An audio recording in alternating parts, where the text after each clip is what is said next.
I'm an oilfield worker in Barron County, Ohio, under attack by random Appalachian 468. They'll never tell you about this war.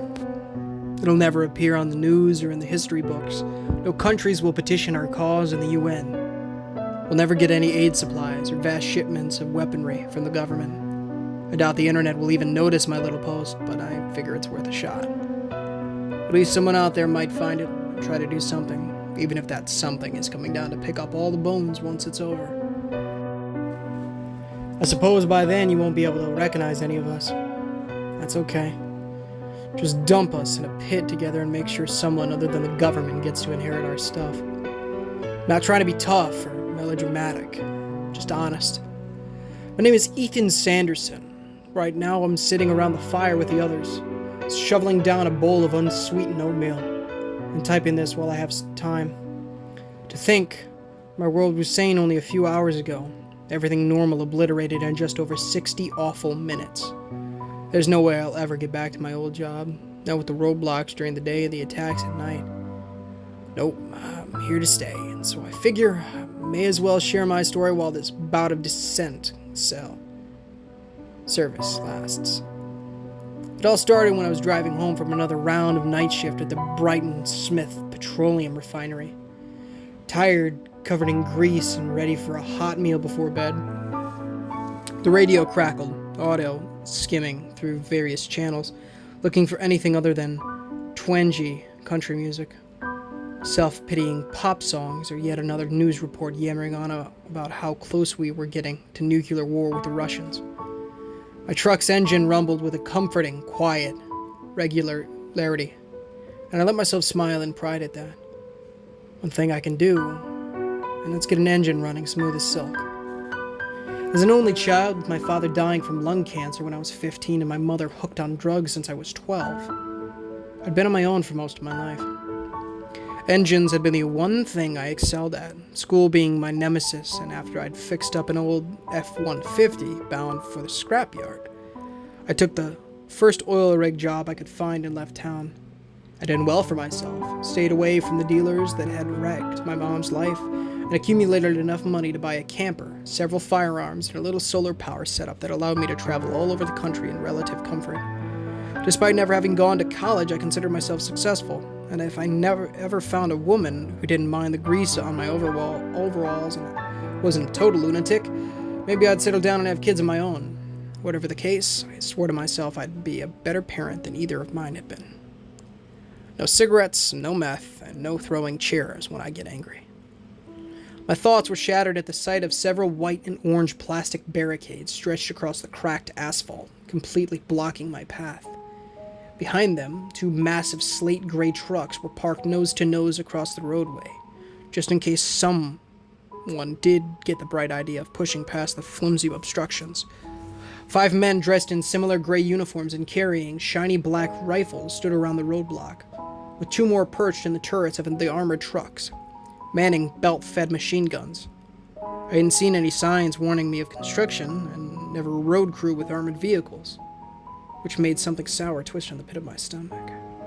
As a ghetto kid from Pittsburgh, I learned to know when I was in a bad area, and this felt all kinds of bad. Look at Barron County, trying to be Chicago. I grunted to myself and slowed to a stop in front of the barricades, waiting for the nearest soldier to walk up to my driver's side window. He approached, rifle at low ready, and I noted the automatic switch on its receiver. Nope, these guys weren't regular civilians out of LARP. You need serious cash to have that kind of firepower, which meant I had to be dealing with some branch of our murky federal government. Just stay calm. You've got nothing to hide, and you've done nothing wrong. Play it cool. Hey, man. I put on a friendly smile, scratching at my beard and pointing at the roadblock. Is there, some kind of accident up ahead? Drained a rail. The light his dark face from his shoulder casually threw out what must have been a predetermined lie, because I knew there was no rail line near this stretch of road. Real bad one, I'm afraid. We've been tasked with keeping civilians out of the area until it's all clear. Which way you heading? Which way you heading? He seemed friendly enough, confident and relaxed, though I noted the beginnings of a tattoo that poked from under his uniform sleeve. Rangers lead the way. Something prickled in the back of my mind, a little warning that had saved me from many a mugging in my younger days. These guys weren't local. They didn't have any identifying patches or marks on their vehicles. And with how nice their gear looked, they weren't here as part of some hazmat team. Besides, if they were so heck bent on keeping people out, then why was one of the machine gunners facing the road behind them? As if waiting for someone to try and escape their ring of steel. Collinswood. I rest my elbow on the truck window and jerk the thumb back towards the way I'd come. I work at the oil refinery up the road. You guys military? The soldier chuckled and shrugged. Once upon a time, my dude. We're with cleanup teams, providing security. Like I said, there's some bad stuff down this road. Don't want people tracking through and getting sick. Interesting timing. I haven't ever heard about an accident, and yet there's already a cordon. Never saw the government move so fast. Oh, gotcha. I played along and eyed the rest of the team for any symbols that might tell me just who I was dealing with. Well, to be honest, this is normally the road I take home, and it's gonna take me way out of my way to go around. Are you sure I couldn't just... From behind his mask, the man gave out a sympathetic sigh. Sorry, man. I've got my orders. No one passes unless they're officially personnel. But hey, should be all clear in like a few days tops. Putting my truck in a reverse, I stuck out my hand, doing my best to put them all at ease and keep the rifles pointed away from my head. Well, hey, thanks for letting me know. I'll tell the other guys at the rig and we'll try to keep out of your hair. Appreciate that. Appreciate it. Despite the mask, over his face I could see the ends of his grin as the soldier shook my hand and the others relaxed, their guns staying pointed toward the ground. Like I said, we'll be gone in a few days at most, so if anyone starts getting riled, just let them know we've got this. Sure you do. I eased backwards into a U-turn and drove until I was well out of sight of the roadblock. As soon as they left my rearview mirror, I killed the lights and drifted into the grassy berm, coming to a stop with minimal brake squeal. My trailer sat just on the outskirts of Collinswood in a small unkempt campground that was free to the public. It should have been a short commute, but the local police had been cutting off a lot of routes lately for seemingly no reason at all. However, these upgrades at the roadblock weren't the usual sheriff's deputies. I knew a few guys in the refinery who were ex-military, and the soldier at the checkpoint had the same polite but deadly mannerisms that told me I was dealing with professionals. Whatever was going on out there, they certainly weren't cleaning up a train derailment, especially since there were no train tracks near this road. Wonder what they need to hide so badly that they hire mercs. Pulling out my phone, I checked my Maps app and scanned the spiderweb of small gravel roads around Collinswood for an alternate route. Some of the roads looked so small that I wondered if they would be out of commission, as was the case with many of the neglected coal mining roads in this forgotten part of the Appalachian foothills. Of course, my pickup was four-wheel drive, and if the authorities thought that the road was impassable, then maybe they wouldn't have it guarded. But with dawn only an hour away at best, I'd have to be quick, or risk being spotted in the daylight. There, my eyes caught a road called Bethesda Ridge that ran around a large chunk of land on the map labeled New Wilderness Wildlife Reserve. I'd heard a few of the locals in Collinswood talk about that place, how pretty it was in the daylight, full of exotic animals and blooming flowers. Not much of a flower guy, but always figured maybe someday I'd take a tour to see what all the fuss was about. There had been something in the news a few days ago about some guy named Richter being involved in a scandal connected to the park, but I never paid attention to it. At any rate, this road looked like it should be well maintained. It would only take me 5 minutes longer than my usual route. With any luck, I'd be back in my camper, squeaky clean and eating hot ravioli in no time. I followed the directions my phone reliably spat out, winding up and down steep inclines through narrow overgrown mining roads, and past farmhouse after dilapidated farmhouse. It depressed me how this area was so run down, the opioid epidemic really throwing the community for a hard loop. Part of me knew just by looking at the faded paint and sagging roof lines that these buildings had been beautiful once. Poverty, an indifferent government, and the unending flow of narcotics poisoned that beauty. turning it into something like a theme from some 90s analog horror film. "Randy, tell me you're seeing this." Swearing under my breath and surprise, I almost jumped out of my skin and stared at my shortwave walkie-talkie. We used them on the various work sites to communicate between crews, but I didn't recognize this voice. It was a young man, and he sounded scared. "Yeah, I see him." An older man's voice came through, low and rough, like he was whispering into his mic. "Hold fire till they get closer." My curiosity spiked and I slowed, still driving down the bumpy old coal road in the dark. Most people don't know, but even rudimentary shortwave radios sometimes experience a phenomenon called skip, where the right atmospheric conditions relay radio traffic from somewhere else. Sometimes traffic from different frequencies, channels, or even long distances.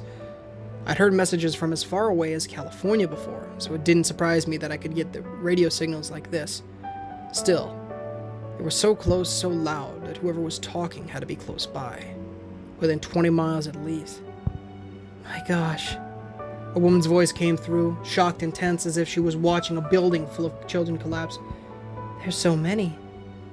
Randy, what do we..." "Stay calm."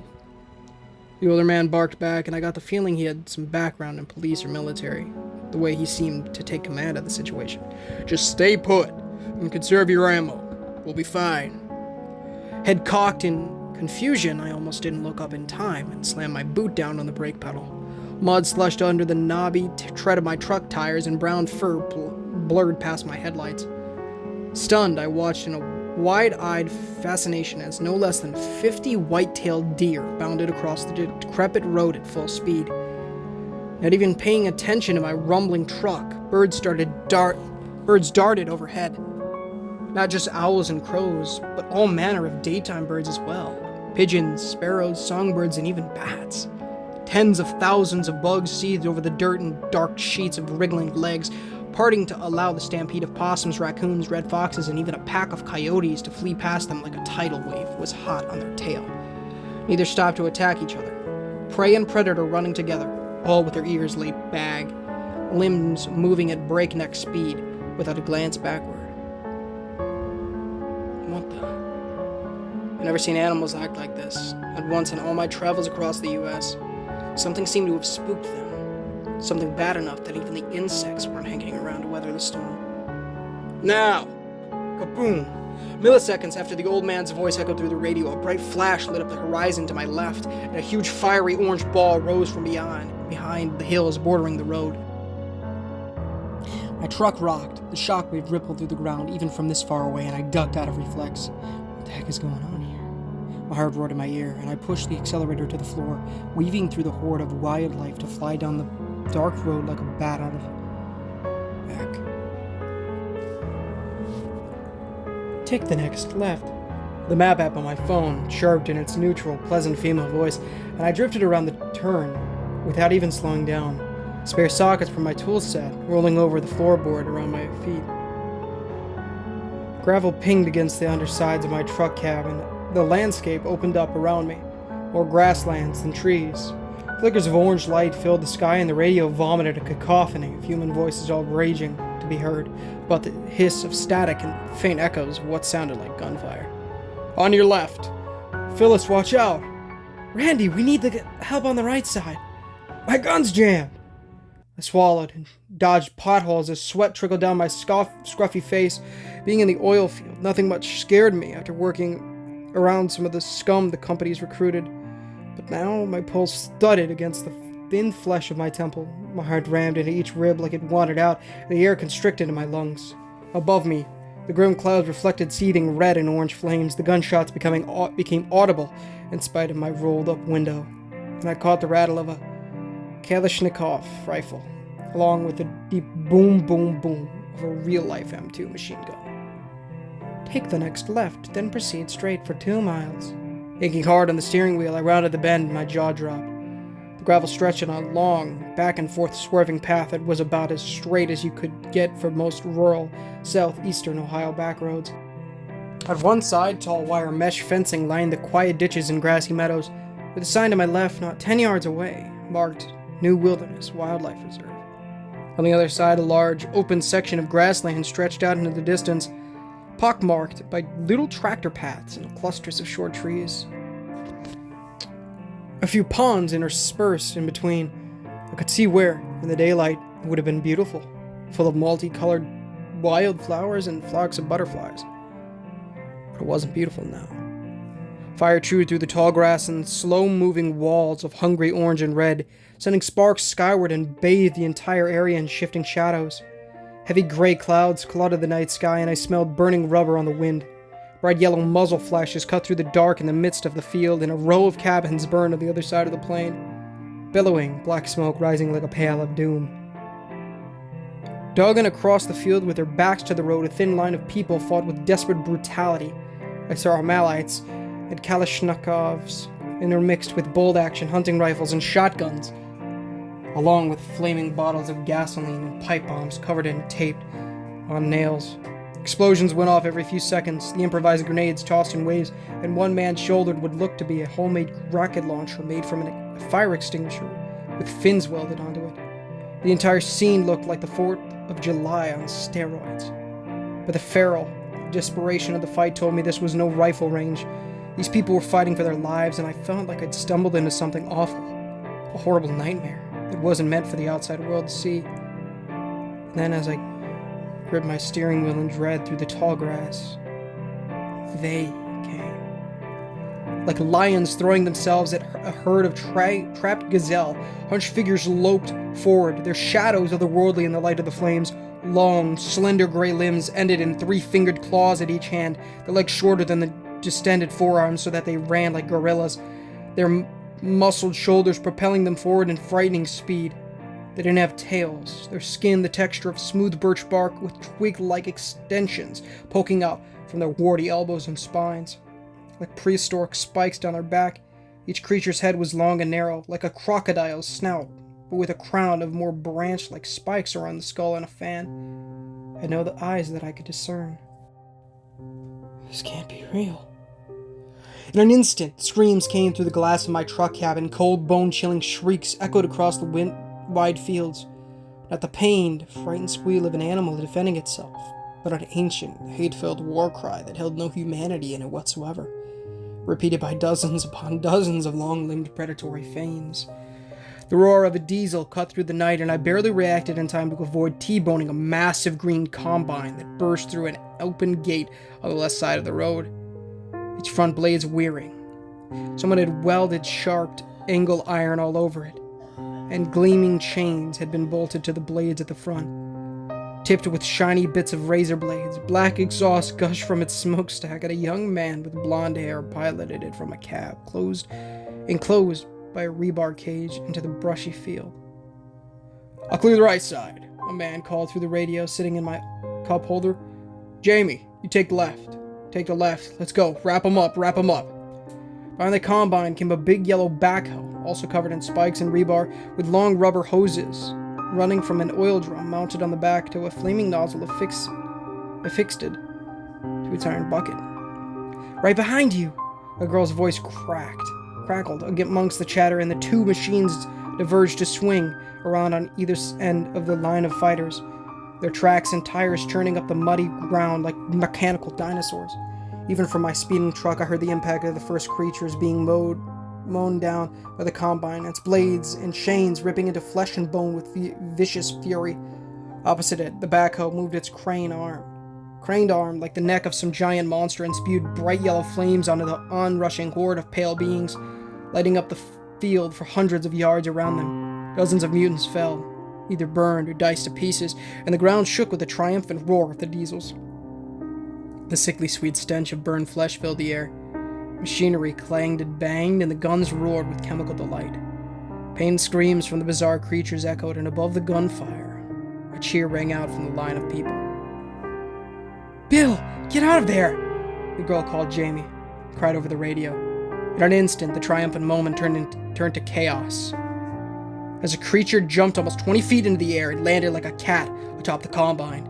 The iron spikes sank into its already bleeding feet and hands, but the monstrosity seemed too enraged to mind.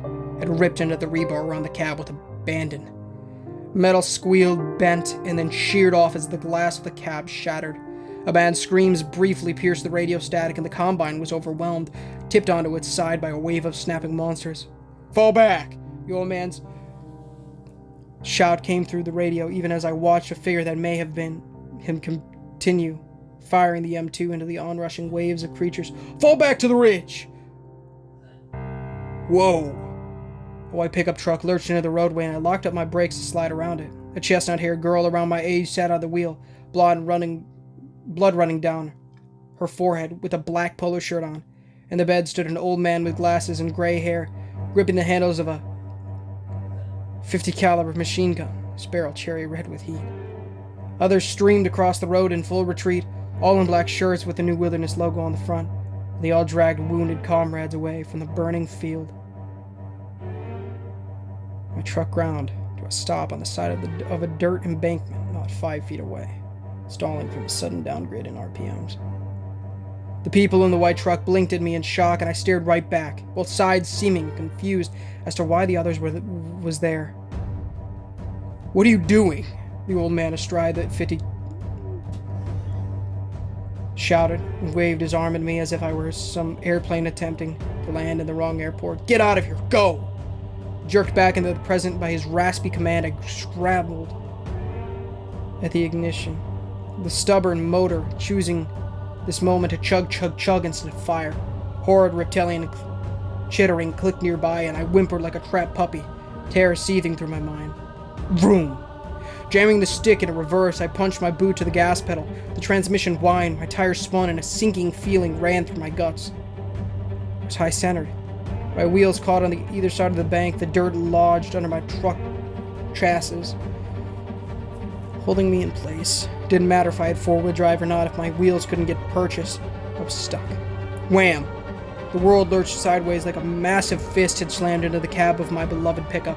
Gravity inverted, the seatbelt dug into my chest, and had broken bits of glass sprayed across my field of vision. Everything seemed to move in slow motion, and I watched spare sockets. An old candy bar wrapper and my handheld radio flowed through the air in front of my face. Crash! Reality snapped back like a gunshot, and the mutilated Ford rolled down into the ditch on the opposite side of the gravel road. I looked down at the cab ceiling, my arms hanging suspended from my shoulders, and registered a metallic taste in my mouth. Well, that's not good. Somewhere across the road came the dull thud of a heavy footstep, and I turned groggily to see what it was. The creature stood not yards away, tall as a horse, and its crocodilian, eyeless head swiveled from side to side, tasting the air.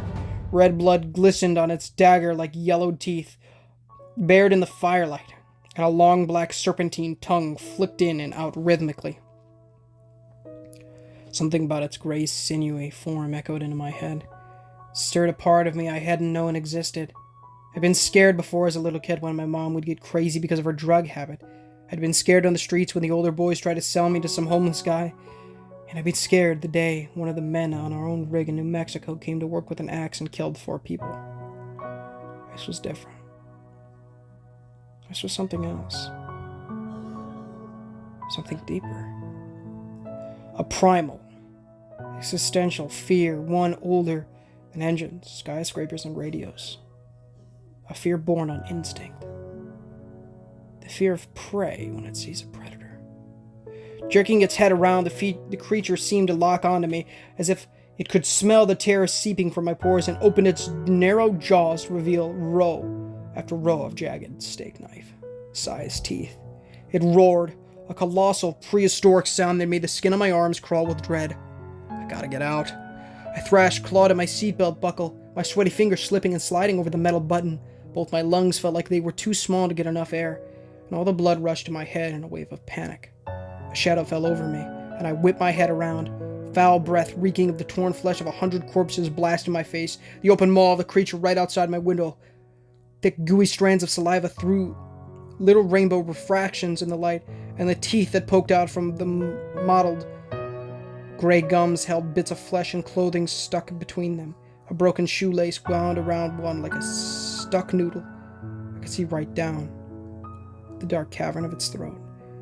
It almost resembled the inside of a rotted log, bumpy and grooved, with black flesh instead of rosy pink. I watched as the teeth headed right for my exposed face.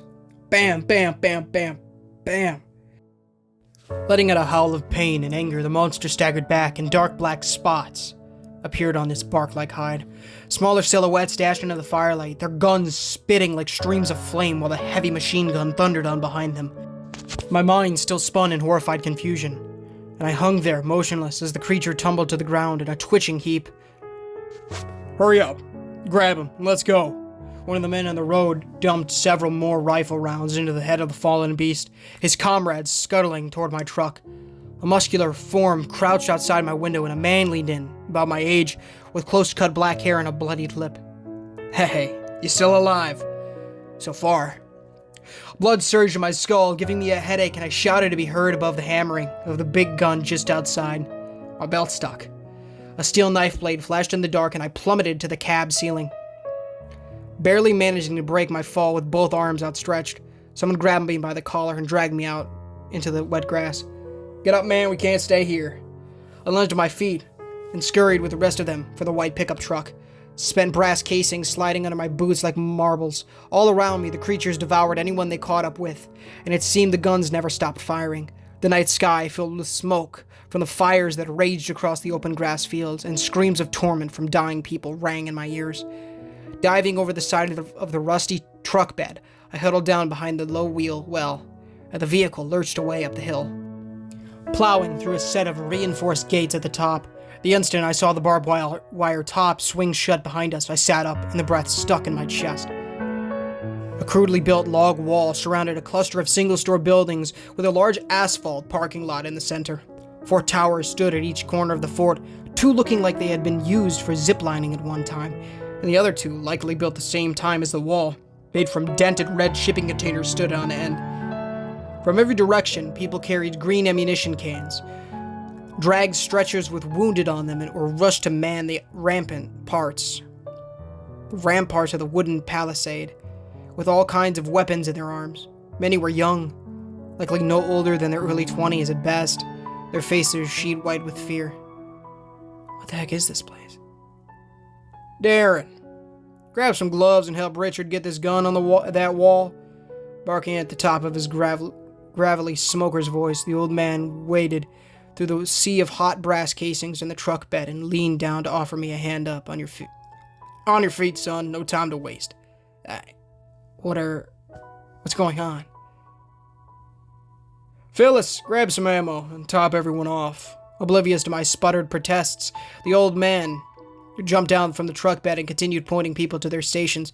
David, get on the radio and tell the mortar crews to start laying hate. Sean, find this guy a gun and check on Carter's men. The dark-haired guy who had pulled me from my Ford jumped down from the truck and gestured for me to follow him. Come on, this way.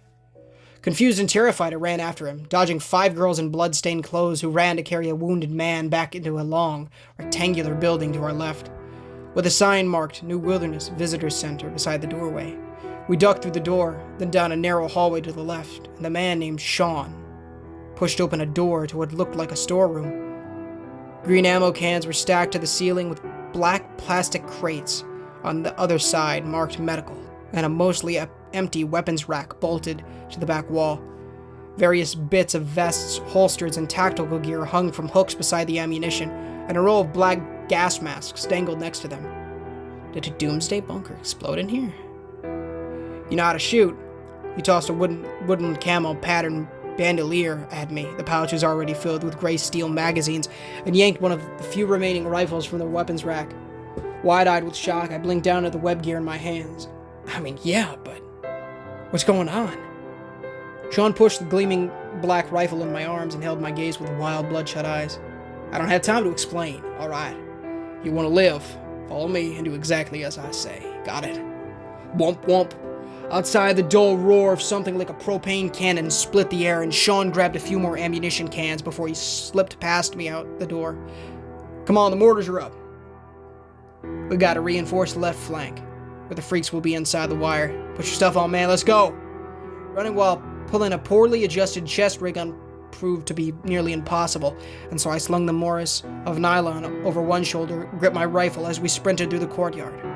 We passed 2 circular sandbag pits, manned by a crew scrawny of teenagers. who feverishly dropped homemade rockets into a couple of green-painted steel pipes, dirt flying with every shot. Eerie roars echoed just on the other side of the wall, returned by the fighters atop the ramparts, pouring lead into the beast without pause, the crack of rifles blending into a never-ending wave.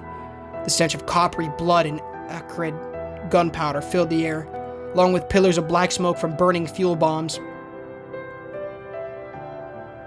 Medics staggered around the yard, some of them girls who looked no older than 16, pressing white gauze to spurting wounds and leaning over their wounded patients to shield them from dust kicked up by the mortars. It was absolute bedlam. All I wanted to do was find something solid to crawl under.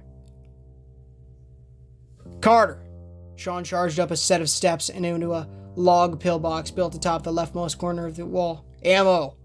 Inside, a few older men with silver in their hair and beer guts beneath their weather-worn army fatigues snatched at the ammo and ammunition cans Sean offered.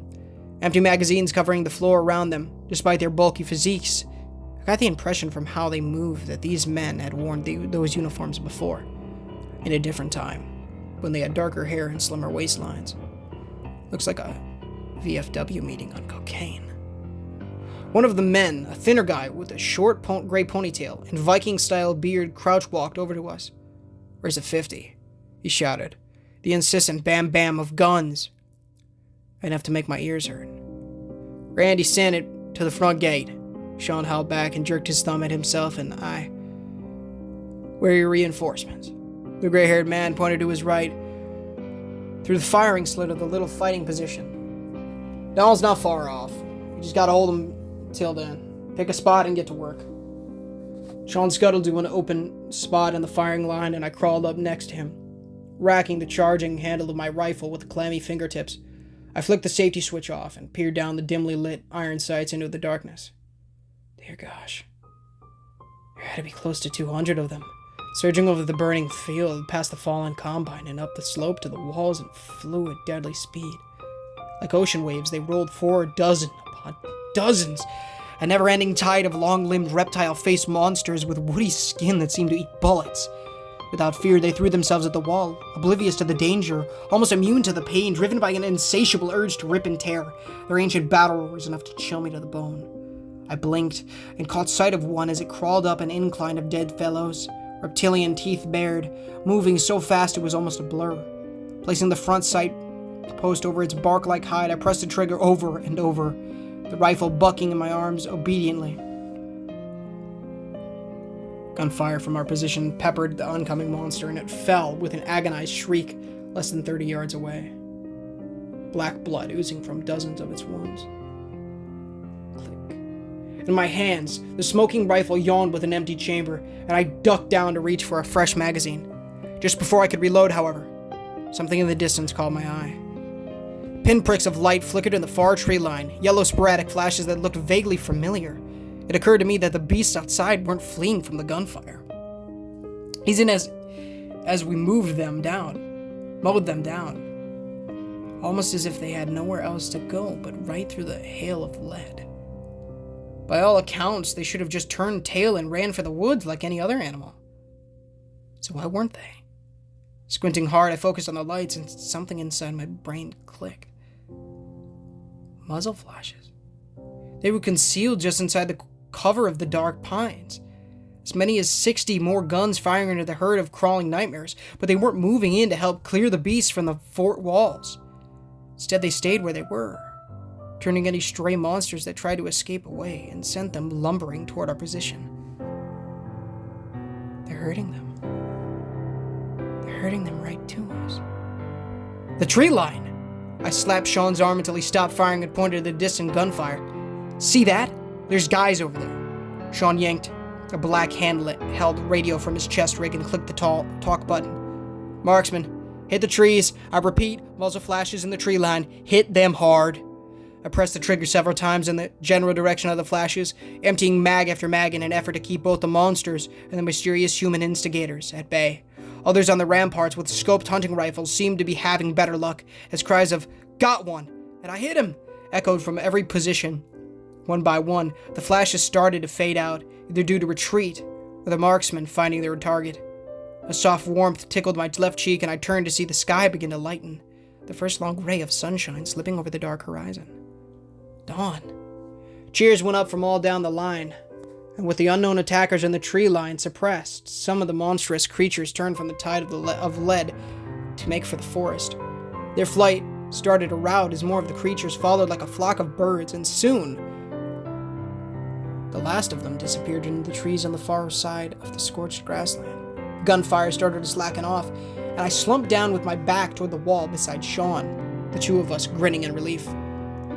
"Not bad, newbie." He leaned his steaming rifle against the wall to cool and stuck out a hand. "Sean Amon." "Ethan." I shook it. Heart still racing, and set my own rifle on the floor, waves of heat rising from its now purple barrel. "Ethan Sanderson." He pulled out a small flask and unscrewed the cap to offer it to me. "Well, Sanderson, cheers. You didn't die." Glad to know that's a celebratory accomplishment out here. With my limbs shaking from the adrenaline wearing off, I cast back my head to gulp down some of the burning amber whiskey. What were those things? Sean climbed to his feet and gave me a hand up. "Birch crawlers. They usually don't cluster into super packs that big unless they're hunting or threatened. I figure we have Sheriff Wernow to thank for that." My eyes widened and I stared out into the gutted battlefield, trying to count the bodies and failing miserably. "Wernow? Oh, Wernow? I don't get it, man. Why would the cops do something like this?" "It's exactly what I asked the sheriff." Sean's face hardened into a grim frown. "Right before he tried to blow my brains out. They've been lying to us. All of us. For years." My blood ran cold at the way he said that, but I refused to lose my cool. "So, what do we do now?" Picking up his rifle, Sean slung it over one shoulder and scratched at his stubble beard with a yawn. "Well, I'd say it's about breakfast time, wouldn't you? Might as well get comfortable. Sanderson, looks like you're going to be here for a while, since Wernow and his men are still out there." Too relieved to be alive and confused by the deluge of strange events that I'd witnessed, I shuffled out of the pillbox into the early morning breeze. Groans from wounded and dying fighters rose through the air, many of the nurses weeping and wailing as more of the cruelty of the critically injured began to die from blood loss. Most of this gunfire ceased, only a few of the fighters still finishing off wounded birch crawlers with merciless hatred. In the creeping daylight, a carpet of dead monsters lay piled up against the palisade wall, some so high I could have reached over and touched their still twitching claws. They had gotten close. Too close. And I realized that my death had clambered within a few feet from me more than once this night. How these things even existed, I still don't know. Still didn't know. Made no sense to me. None of it. "Hey, new guy." I looked down to see the chestnut-haired girl waving from beside a metal oil drum. The fire burning in the center of it. Soot and exhaustion lined her face. It still bore a soft, friendly smell. "You frozen up there." "Over." It was over. At least for now. That was all that mattered. I survived my childhood. I survived the streets of Pittsburgh. If I could do that, I figured that this strange park was no different. Just like before, I would take it one day at a time. I'd get some food, scrounge more ammo, and see if I could find some decent cell phone service. Maybe the girl by the fire would lend me her phone. Be a good excuse to get her number. You know, it's kind of pretty here in the daytime. Taking a deep breath of crisp morning air, I shouldered my rifle and made my way down the wooden rampart steps. The smell of wood smoke in my nose. The echoes of guns still ringing in my ears.